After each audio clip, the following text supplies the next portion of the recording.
Hey, Sean, I was wondering, what about all the stuff that Tasha left out of her book? Well, I'm glad you asked. Today we're going to be looking at Tasha's Hideous Leftovers.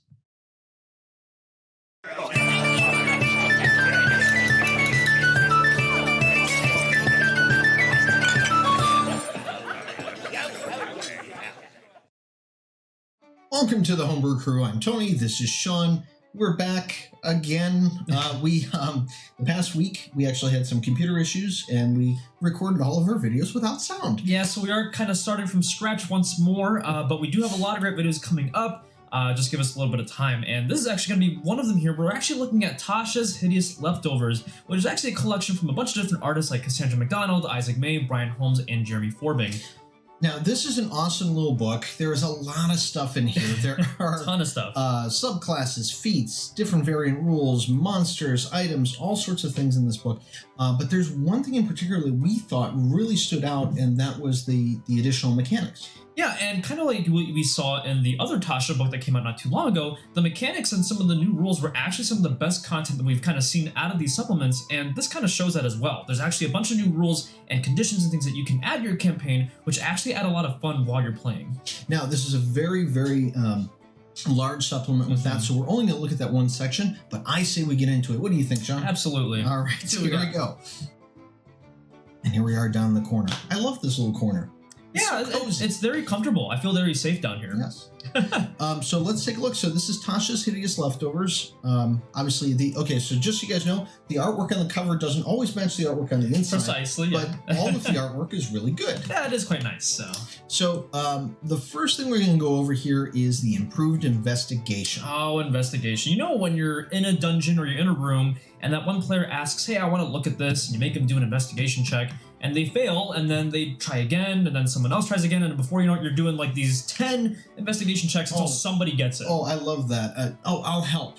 Oh, I'll help. I'll help. Advantage. How are you helping? What are you doing? You know, like, oh, well, I'm going to dust off the shelf for them. I never get from my players what they're actually doing to help. They just go, oh, I want to help just so the guy has advantage. Yeah, right? Exactly. So this gives us a little bit more rules in case they fail that initial investigation. Yeah, this is actually a really great thing. So essentially all it is if a player decides to make an investigation check and if they fail, they are more than welcome to do that check again. However, there is a consequence, and they have a really great roll table that you do on a D12. You roll to see what happens, and if they fail again, then it's going to cost them more time, or maybe it'll, use up a level of exhaustion, or maybe the enemies will be aware because they're making all this noise trying to find some crap in the dungeon. It usually happens. I mean, it's hard to stay in one room, stay silent, and search everything, obviously. Some of the consequences there are pretty brutal too, like giving up a DM inspiration that they may have. That's quite costly. It is costly, and those things are valuable. I don't give them out that often. But what I really like about this is that it kind of takes away this whole thing of where the player can just keep doing it until they succeed. At least now players have to kind of consider, maybe we should keep going. It kind of helps save some time in the game, and overall it kind of like helps speed things up. Really helps with the pacing. It also gives the DM a little bit of a break where he doesn't have to like, oh, well, I don't know, a book falls off the shelf and you find something with that. Just having a roll table is super helpful. It is. So the next thing on here, and I think we're alluding to it because it shows at the bottom, a little bit of a spoiler, is these new conditions. And there are some really awesome ones. Bloodied and Flanked, we're going to do first, and then we're going to look at Compromise and Stress because that ties in. Yeah, and Bloodied and Flanked, actually very interesting. Technically keywords that already exist in D&D 5e or things that have existed before, but they're kind of getting reintroduced. Bloodied, we actually usually kind of coin that term when a creature is down to half its health. But here it's an actual condition. So basically it means that that's like half of its maximum. When damage causes a creature to become bloodied, every creature that could perceive that damage being dealt knows it. So it kind of like this group hive mind, like, oh, I obviously know it's close to death. Right, which is a great way of going through and making sure your party that's playing your campaign there knows exactly how the monster is doing. They don't have to ask that, on a scale of 1 to 126. Right. How does he look right now? That's something that, we get. It's all metagaming. It's a pain in the butt. Yeah, exactly. So, this helps out a lot with that. It's a nice way to get around it. Now, Flanked exists in 5e, but I don't care for it. My players seem to sneak that, he's flanked kind of thing. And I really don't care for it usually. It definitely becomes a very common thing in a lot of campaigns or encounters where players will simply just try to position themselves on those opposite ends like listed in the DM's guide and basically give themselves advantage on the attack roll. I get it, you're surrounding the enemy, but it gets a little bit overused. Flanked here is a lot cooler. Yeah, I like this because instead of giving advantage to the players, it imposes disadvantage on the flanked creature.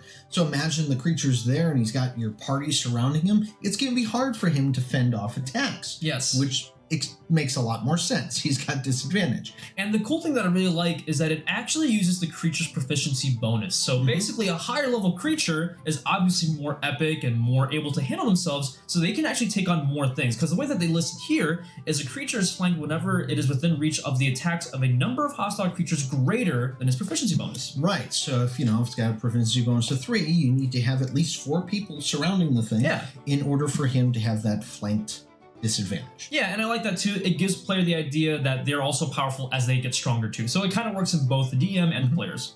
Now, the next two here, compromised and stressed, and there was a reason why we held off on this, because it actually plays into the following mechanic that we're going to go over. But we should go over these while we're here on this page, right? Yeah, so compromise basically is one of these social conditions that a person could essentially fall to. They have charisma checks against them, have advantage. When a successful charisma check suggests a course of action, it kind of acts like the suggestion spell, so they actually might do their own thing. And the compromised creature has disadvantage on intelligence, wisdom, and charisma saves and checks. It's a lot of stuff, but the thing I like about it is it's literally mental stats that are being affected. Right. So if you're in a social encounter, which we'll talk about in a second, if you're in a social encounter with it, you now got things that you can actually bring the person's stats down, the enemy stats down in that social encounter. Yeah, exactly. And stress is kind of the same idea. It actually kind of uses this thing where it's like exhaustion, where there are certain levels of stress. And as you'll see later in the video, there's actually different ways to increase stress, but basically it's going to cause penalties on, again, mental checks, mental saves, and so on and so forth. But there, again, are really cool mechanics later in the video that'll actually explain how you can get those enemies stressed out. But don't worry, it's not much later because we're going to scroll down and go to it right now. Yes, social combat. I love this concept and this idea. Have you ever been in a situation, guys, where you have your party is fighting a bunch of orcs on a building or something like that, and you know that one orc up there is not necessarily like,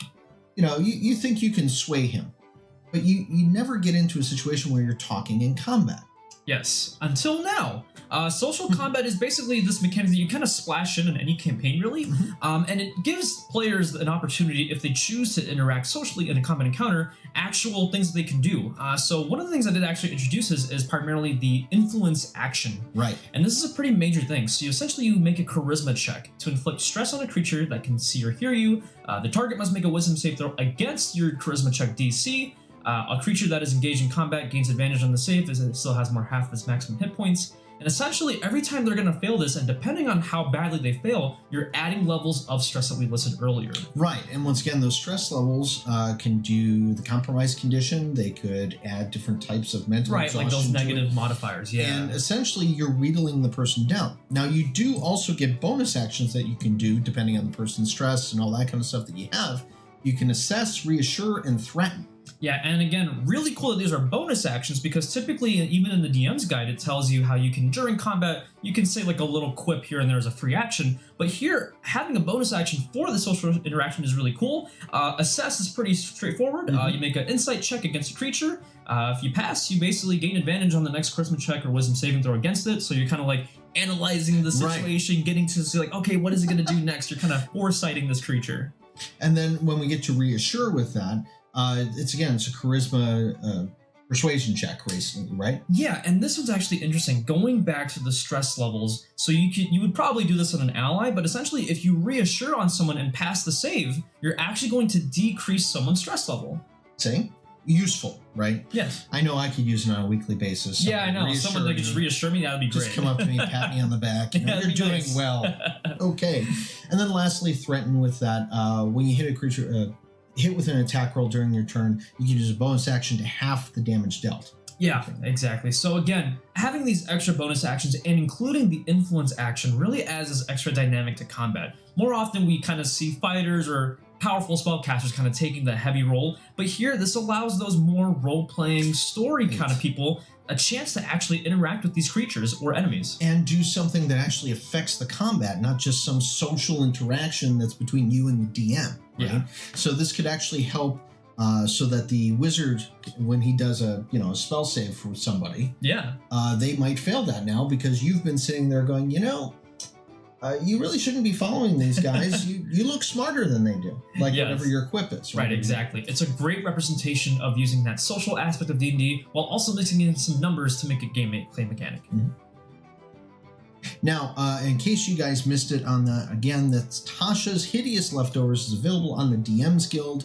Lots of great people put together this whole thing, so and definitely check it out. Scraped the surface level of this content. There are classes in there. There is so much in that book. Ton. And I expect nothing else. Brian Holmes is always very prolific with things. And some of these other creators are really, really awesome in this too. Definitely check it out, guys. If you have any questions or what have you, the link will be down below in the description. And I hope you enjoy it. Yep, and of course, if you're new to the channel, we do a bunch of reviews on homebrew monsters, spells, classes, items, and adventures, and all the things above. If you do want to follow us for that, be sure to subscribe down below and hit that bell because you'll get a notification as soon as we get a new video up. That's right, and remember, the best campaigns are always the ones that are homebrewed. So until next time, keep brewing.